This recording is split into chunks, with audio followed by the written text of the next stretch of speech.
ડાંગની ઓળખ સમાન ગીરા ધોધ આજે તેના મૂળ સ્વરૂપમાં જોવા મળી રહ્યો છે. ધોધમાં પાણીની આવક વધવાથી ગર્જના કરતા ઝરણા અને આસપાસની હરિયાળીએ સમગ્ર વાતાવરણને રમણીય બનાવ્યું છે.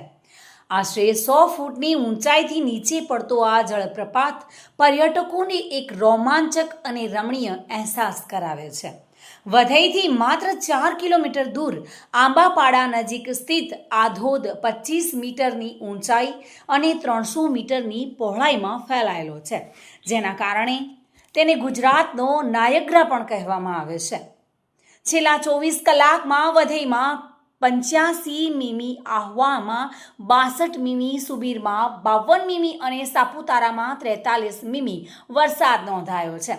આ વરસાદને કારણે અંબિકા, પૂર્ણા, ગીરા અને ખાપરી જેવી નદીઓ બંને કાંઠે વહી રહી છે.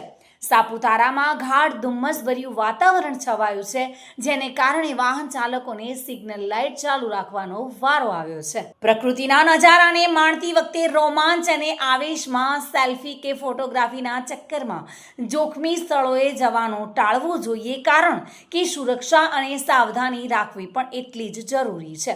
સલામતીના નિયમોનું પાલન કરીને જ પ્રકૃતિના આ અદ્ભુત સૌંદર્યને માણવું જોઈએ.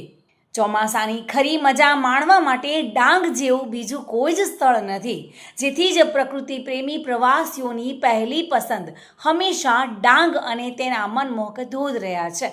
હવામાન વિભાગની આગાહી મુજબ ડાંગમાં સતત સાર્વત્રિક વરસાદ વરસતા જિલ્લાની નદીઓ અને ધોધ 16 કળાએ ખીલી ઉઠ્યા છે.